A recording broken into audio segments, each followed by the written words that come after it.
साथियों नमस्कार। आज के टॉपिक में हम अंग्रेजों की भू राजस्व नीति में जो बचा हुआ पोर्शन था, जैसे कि रैयत बाड़ी और महलवाड़ी व्यवस्था, उसको बताएंगे। इसके पहले में एक वीडियो इस पर बना चुके हैं भू राजस्व नीति पर। वो व्यवस्था जो थी अस्थाई बंदोबस्त व्यवस्था, ठीक है। आज हम जो है रैयत बाड़ी और महलवाड़ी पर चर्चा करने जा रहे हैं। तो आइए सबसे पहले हम देख लें रैयत बाड़ी व्यवस्था जो थी वो किससे होती थी। रैयत का मतलब होता है कि किसान। अंग्रेजों की भू राजस्व नीति में अब अस्थाई बंदोबस्त में जो व्यवस्था जमींदारों के साथ होती थी, अब वो व्यवस्था जो लगान निर्धारण लगान देने की व्यवस्था जो थी वो किसके साथ थी? रैयत के साथ, किसानों के साथ थी, ठीक है। अब जमींदार का यहाँ पर अस्तित्व नहीं है। यहाँ पे जो लगान देने का मुख्य उत्तरदायी जो होता था वो क्या था? रैयत, किसान होते थे। अब किसान क्या होते? लगान देने की व्यवस्था नहीं की, खत्म हो गई, ठीक। तो उस परिणाम क्या हुआ? इस परिणाम स्वरूप सबसे पहले 12 महल जिले में, कहाँ के 12 महल जिले में? तमिलनाडु के 12 महल जिले में आपका 1792 ईस्वी में कर्नल रीड के द्वारा एक व्यवस्था लागू की गई। ये 1792 में आपका जो अस्थाई बंदोबस्त व्यवस्था थी वो जो 1793 में कार्नवालिस की व्यवस्था थी, ठीक है। तो कर्नल रीड के द्वारा 1792 ईस्वी में 12 महल जिले यानी तमिलनाडु राज्य में ये लागू की गई, ठीक।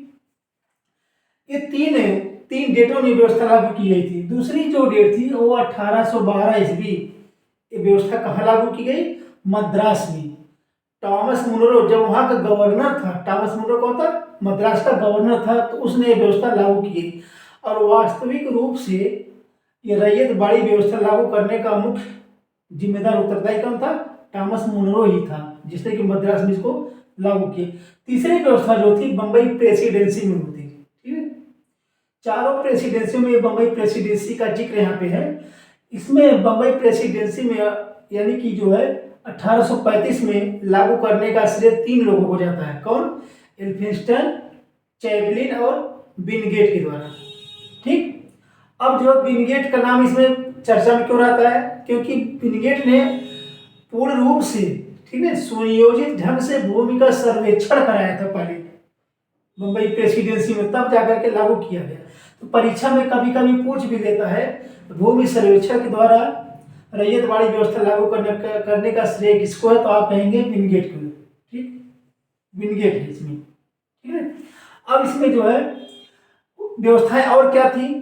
उपज का 30 से 55% आधार बनाकर, यानी कि अलग अलग क्षेत्रों में व्यवस्था के हिसाब से कहीं जो है लगान 30% था उपज का, कहीं 55% था, ठीक। लेकिन जो व्यवस्था तय की गई एक फिक्स रेट वो 50% पर आकर के रुकी, ठीक। तो कहने का तात्पर्य यह है कि रैयत बाड़ी व्यवस्था में जो लगान की मुख्य दर थी वो क्या थी? 55%, ठीक है। इसी के इर्द गिर्द घूमती थी। संपूर्ण भारतीय भूखंड के 51% भाग, इंपॉर्टेंट चीज है ये, जो इंपॉर्टेंट है, 51% भाग पर लागू की गई, ठीक।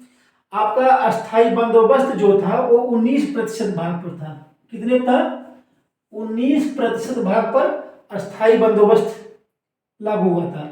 और रैयत बाड़ी बंदोबस्त जो है 51% भाग पर लागू किया गया, ठीक। कहाँ लागू किया गया?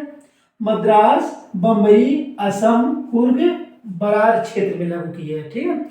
इसे पूछेगा 51%, ठीक। और लगान की जो दर थी 50%, आधा थी।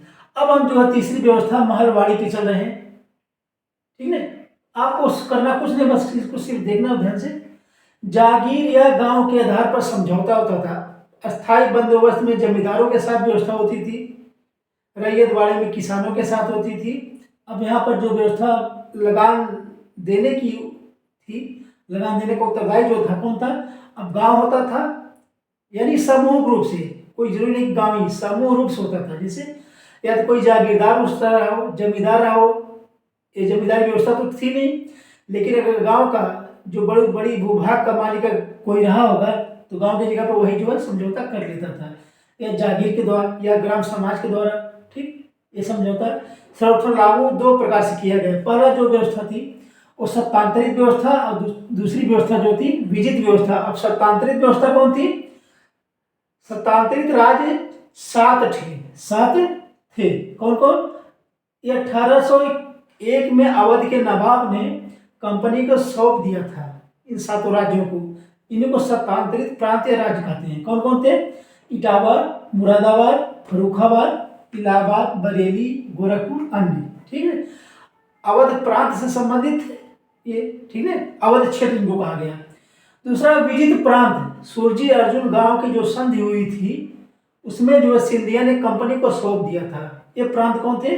4, ये विजित प्रांत थे। ठीक, कौन कौन थे? पानीपत, सहारनपुर, अलीगढ़, आगरा। इसमें जो है ये अवध क्षेत्र था, इसमें आगरा।